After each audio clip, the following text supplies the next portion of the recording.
Hello नमस्कार प्रणाम साथियों। स्किल पॉइंट पाठशाला के यूट्यूब चैनल पर आपका एक बार फिर से स्वागत है। आज उत्तराखंड की जनजातियों में हमारी जो प्लेलिस्ट है उसको कंटिन्यू करते हैं। आज थारू जनजाति के बारे में जानते हैं। तो यहाँ पर मुख्य मुख्य पॉइंट्स आपको मैं यहाँ पर इस क्लास में बताऊँगा। बाकी आप लूसेंट या अपनी परीक्षा वाणी से इन चीज़ों को देख लीजिएगा। तो थारू जनजाति के मुख्य पॉइंट में देखो तो राज्य का सबसे बड़ा समुदाय कहा जाता है इसको, और ये तराई बावर में अपना निवास स्थान रखते हैं। जैसे कि आप जानते होंगे, खटीमा, किच्छा, नातंगमत्ता और सितारगंज, इन क्षेत्रों में इनका निवास स्थान पाया जाता है। अपने को एक किरात के वंशज मानते हैं, यानी कि मंगोल के प्रजाति के। तो ये इनके मुख्य बातें हैं। अब इनकी सामाजिक व्यवस्था को जानते हैं। तो कैसा इनका समाज था, किस तरह के परिवार थे, क्या इनका खान पीन था, वो जानते हैं। तो यहाँ पर मातृ सत्तात्मक व्यवस्था थी, यानी परिवार का मुखिया माता को माना जाता था। यहाँ पर एकाकी परिवार और संयुक्त परिवार, दोनों तरह के परिवार देखने को मिलते थे। इनकी पंचायत को बोला जाता था बिरादरी। ये मुख्य पॉइंट है, याद करना। और यहाँ के जो मुखिया होते थे वो महतो कहलाते थे। बाकी देखें तो यहाँ पर एक विधवा विवाह, यानी कि जो विधवा महिलाएं होती हैं उनके लिए लट भरुआ भोज कहा जाता है। विधवा विवाह की प्रथा थी। वधु मूल्य प्रथा चलती थी यहाँ पर। तीन टिकटी प्रथा है, बहुत बार पूछा है आयोग ने, तो इसको इम्पोर्टेंट रख लेना आप। बाकी बाल विवाह यहाँ पर प्रचलित था। उस समय बाल विवाह की मान्यताएं भी मानी जाती थी। अब आगे चलते हैं। अब जानते हैं इनकी कुछ धर्म और संस्कृति के बारे में। तो हिंदू धर्म के अनुयायी कह सकते हैं इन्हें। और इनके प्रमुख त्यौहार देखते हैं। पहले तो बजहर इनका त्यौहार है, जो कि ज्येष्ठ और वैशाख के मास में मनाया जाता है। बाकी दीपावली को ये शोक पर्व के रूप में मनाते हैं, याद रखना, ये भी इम्पोर्टेंट है। और होली को खिचड़ी नृत्य इनका बहुत फेमस है यहाँ पर। यहाँ पर देखिए, उजली होली और अनेरी होली, दो तरह की होलियाँ खेली जाती है, जिसमें जिंदा होली है, मुर्दा होली भी इन्हें नाम से जाना जाता है। और इनके प्रमुख देवता में भूमिया देवता इनके प्रमुख हैं, पक्षावन देवता हैं, काली माँ हैं, नगर याई देवी हैं, कलुआ है, खड़गा, भूत और राकत। तो इनके मुख्य देवता हैं। ऑप्शन में ऐसे प्रश्न भी देखने को कभी कभी हमें मिल जाते हैं। बाकी देखिए, इनकी कृषि आधारित अर्थव्यवस्था की बात करें तो यहाँ पर धान की खेती मुख्य रूप से करते हैं, ठीक है, यानी कि चावल मुख्य रूप से खाते होंगे। और मुख्य भोजन का चावल ही होगा। और चावल की जो शराब बनती थी उस समय इसको जाड़ कहते थे। अभी भी ये प्रचलित है हमारे थारू लोगों के बीच में। ओके, तो ये मुख्य मुख्य पॉइंट है। लास्ट में आपको क्लास के एंड में मैं इनके मुख्य पॉइंट बता दूंगा। अब चलते हैं बोक्सा। तो बोक्सा जनजाति के बारे में जानते हैं। ये भी तराई बाबर की एक जनजाति है, और ये अपने को पवार का वंशज मानते हैं, किरात और मंगोल का। बाकी इनकी 5 उपजातियाँ भी होती हैं, जैसे जदुवंशी, पंवार, परतजा, राजवंशी और तुनवार। इन 5 जातियों उपजातियों के लोग भी इन्हीं बोक्सा के अंदर गिने जाते हैं। तो इनकी भाषा जो होती है वो रजभैंसी होती है, भावरी और कुमैया। ये हिंदी भाषा के विकास में मैं आपको इनके बारे में बता चुका हूँ। कुमैया वहाँ पर जिक्र हुआ था। और पितृसत्तात्मक की बात करते हैं, इनका परिवार था, समाज व्यवस्था। तो जहाँ हम पीछे पढ़ रहे थे थारू, वहाँ मातृसत्तात्मक था, और यहाँ पितृसत्तात्मक, यानी पिता घर का मुख्य के रूप में जाना जाता था। इनकी प्रमुख देवी देवता की बात करें तो चामुंडा देवी इनकी प्रमुख देवी है बोक्सा लोगों की। इनके मंदिरों को थान कहा जाता है, जो अक्सर हमारे पहाड़ों में भी बोला जाता है। खेड़ी इनका ग्राम देवी थी, और ग्राम का देवता जो था वो था आपका साकरिया। ठीक है, याद रखना, मुख्य मुख्य तथ्यों से ही पूछता है अगर जनजाति से सवाल आता है तो।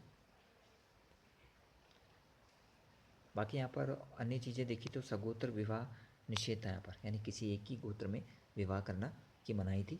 मुख्य भोजन इनका चावल और मछली है, क्योंकि ये भी पशुपालन में वही कृषि करते होंगे। इनके त्यौहार थे आपके चैती, नौबी, होगड़ा, ढलिया, गोटरे और मोरे, ये इनके प्रमुख त्यौहार हैं। और पूजा यहाँ पर प्रचलित थी। और जादू टोने की जो बात होती है वो इन्हीं केस में की जाती है, ठीक है। जादू टोने की जो प्रथा थी वो यहाँ प्रचलित थी, ये भी आप याद रखना। बोक्सा लोग इस चीज़ को मानते थे। पंचायती व्यवस्था की बात करें तो यहाँ पर बिरादरी होती थी, जिसको तख्त कहते हैं। ये सबसे ऊंचा पद था उस समय का। और अन्य पद यहाँ पर मुखिया मुंसिफ के थे, दरोगा था और नीचे सिपाही था उसके नीचे। लेकिन अब वर्तमान में तो पंचायती राज व्यवस्था ही मिलती है हमें इन जनजातियों में भी। और इनका मुख्य कृषि, पशुपालन और दस्तकारी काम करना था, ताकि अपना जीवन यापन यहाँ पर कर पाते थे। ठीक है, तो यहाँ से कुछ फैक्ट जो मिले, जो हमने इन सीरीज़ में पढ़ा था। सबसे पहले मैंने आपको भूटिया पढ़ाया था, उसके बाद मैंने आपको जौनसारी पढ़ाया, फिर थारू पढ़ाया, फिर बॉक्सर आया, ठीक है। उसी में मैंने जौनसारी में आपको राजीव भी पढ़ा दिया होगा, तो या देखना आप पीछे क्लासेस को, इसकी प्लेलिस्ट ऊपर ऐड की है या फिर डिस्क्रिप्शन में देखना। बाकी ये देखो फैक्ट की बात करें तो यहाँ पर देखो सबसे पहले आपको सर्वाधिक जनसंख्या वाली जनजाति मैंने आपको क्या बताई थी, तो ये थारू कहलाएगी, ठीक है। और कुमाऊँ की भी सबसे बड़ी यही है, अगर पूछे तो कुमाऊँ की। वहीं गढ़वाल की सर्वाधिक जनसंख्या जौनसारी जनजाति में पाई जाती है, ठीक है। और गढ़वाल की भी सबसे बड़ी यही है। वैसे थारू सबसे बड़ी होती है हमारे उत्तराखंड में। जनजाति का दर्जा इन्हें कब मिला था ये पूछेगा तो 1967 में, याद रखिएगा। इन जनजातियों को दर्जा मिला जनजाति का 1967 में। सर्वाधिक प्राचीन जनजाति आपकी भूटिया जनजाति, जो कि सबसे पहले हमने पढ़ा था इसके बारे में। और जनजातीय आरक्षित सीटें आपको बताई हैं, 2 हैं हमारे राज्य में विधानसभा की। 70 सीटों में से एक नाना मत्ता की है और एक चक्राता की है। और यहाँ पर एक मुख्य तथ्य आपको याद रखना है कि सर्वाधिक शिशु लिंगानुपात जो इन जनजातियों में है तो वो थारू में पाया जाता है, ठीक है। सर्वाधिक शिशु लिंगानुपात सबसे ज़्यादा थारू में ही पाया जाता है। यहाँ से एक पॉइंट और याद रखना है आपको। और बात करें तो अभी जो जनजातियों को आरक्षित सीटें हैं मिलती हैं, उसमें जो उनका आरक्षण का प्रतिशत है राज्य सेवाओं में, वो कितना है, 4% का। ये भी आपको याद रखना है, ठीक है। कुछ अपडेट्स मैं आपको यहाँ पर बता देता हूँ। तो बाकी आप परीक्षा वाणी में देखना, कोई पॉइंट अगर मुझसे छूटा हो तो उसके लिए माफ़ी, लेकिन मैंने आपको जल्दी से रिवाइज़ करने के लिए ये चीज़ बता दी है। तो हमारे भोटिया, थारू, जौनसारी, बॉक्सर और राजी हो चुके हैं जनजातियाँ।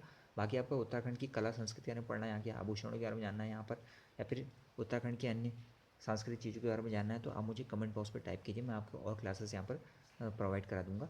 और अभी उत्तराखंड की करंट अफेयर्स की एक क्लास भी है, जहाँ पे मैं आपके उत्तराखंड के करंट अफेयर्स वार्षिक की है जो, ठीक है, 24 से और 25 दोनों का, क्योंकि हमारा एग्ज़ाम अगर कनिष्ठ सहायक का भी होता है सितंबर अक्टूबर में, तो देन हमको जुलाई तक तो पढ़ना ही पड़ेगा ना। तो वही देखेंगे हम, 24 से 25 का मेन करंट अफेयर्स देखेंगे, जिसमें हम पुरस्कार देखेंगे, कुछ नई नियुक्तियाँ हुई हैं वो देखेंगे। बाकी आपको मैं बता दूँ, अगर आप उत्तराखंड की तैयारी कर रहे हैं एग्ज़ाम के, तो उत्तराखंड का हिस्ट्री मेन होता है। यहाँ पर चंद वंश होता है, पवार वंश है, आपके गोरखा होता है यहाँ पर, बाकी ब्रिटिश कुमार वालों स्वतंत्रता आंदोलन से संबंधित चीज़ें होती हैं, ठीक है। वही आपको पढ़नी है। समान हिंदी में आप प्लेलिस्ट चेक कर दीजिएगा, वहाँ पर मैंने आपको हिंदी भाषा का विकास से लेके बाकी वर्णमाला भी पढ़ाई है मैंने आपको, ठीक है। पत्र लेखन भी मैंने आपको दिया है, और आपको मैंने पत्रकारिता और जनसंचार भी दिया है। तो पत्र लेखन से बहुत क्वेश्चन बनते हैं, भाषा का विकास होकर व्याकरण से बहुत आते हैं, ठीक है। बाकी रीजनिंग के लिए भी काफ़ी इनफ प्लेलिस्ट है मेरे चैनल पे, आप देख लेना पुरानी वीडियोस जो थी हमारी। और जीएस की बात करें तो यार आप बीएस नेगी से पढ़ो, उनकी बीएस नेगी की उत्तराखंड के उनकी, और परीक्षा वाणी आप देखो। बाकी आपको ज़्यादा पढ़ने की ज़रूरत नहीं है, ठीक है, ज़्यादा डीप नहीं पढ़ना है। मेन बेसिक आपका क्लियर होगा तो आप ऑप्शन में एलिमिनेट कर पाएंगे, ठीक है। आई होप आपको क्लास के से कुछ वैल्यूबल इन्फॉर्मेशन मिली होगी, तो प्लीज़ लाइक करके शेयर कर देना वीडियो को, ठीक है, ताकि ये और लोगों तक पहुंच पाएगा। मैं मिलता हूँ आपसे करंट अफेयर्स की वीडियो में, जल्दी वीडियो आ जाएगी चैनल पे, तो बने रहना। और काफ़ी दिनों बाद ये वीडियो आई है, तो इसके पीछे के जो प्लेलिस्ट है वो नीचे ऐड कर दूँगा, या फिर ऊपर आई सेक्शन पे कार्ड पे ऐड कर दूँगा, ठीक है। बाकी चैनल पे और भी बहुत सारी वीडियोस हैं, देखते रहिएगा। ओके, प्रणाम, अपना ध्यान रखना, take care and all the best for your study.